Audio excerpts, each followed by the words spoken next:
আজকে আমি বানাবো বাঁধাকপির চাটনি। তো এটা কি করে বানাবো দেখাই।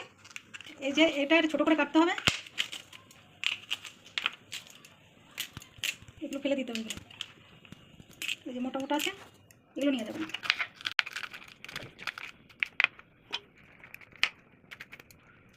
বড় বড় করে পেঁয়াজটা কাটতে হবে। এই যে কেটে নিলাম।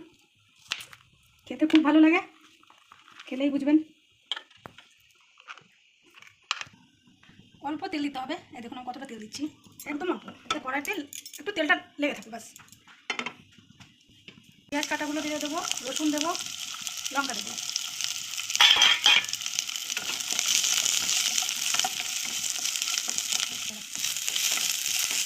হালকা লাল হয়ে গেছে দেখুন। এবার আমি এই যে কাটা বাঁধাকপির পাতাটা দিয়ে দিলাম। দিয়ে এটাকে একটু ভাজবো। এটা একটু কম আওয়াজে ভাজবো, আগুনটা কম করে দেবো, এটা পুড়ে যাবে।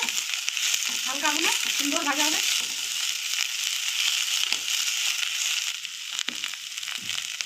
দেখুন একটুখানি নুন দিয়ে দিলাম, একটু নুন দিয়ে দিলাম, দিয়ে ভাজি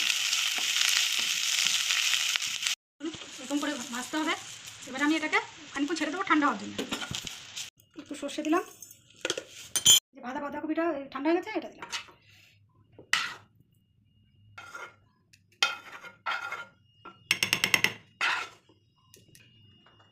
এখানে একটু হলুদ দেবো, কেন সর্ষে দিয়েছে তো আমি সর্ষে হলুদ ছাড়া বাটি না, এই জন্য একটু হলুদ দিয়ে দিলাম, কাঁচা হলুদ।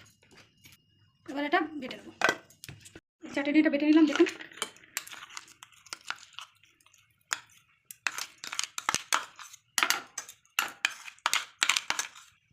এই দেখুন এই বাঁধাকপি চাটনি কমপ্লিট। একটু কাঁচা তেল দিয়ে গরম গরম ভাতে রুটিতে যাতে খাবেন তাতেই ভালো লাগবে।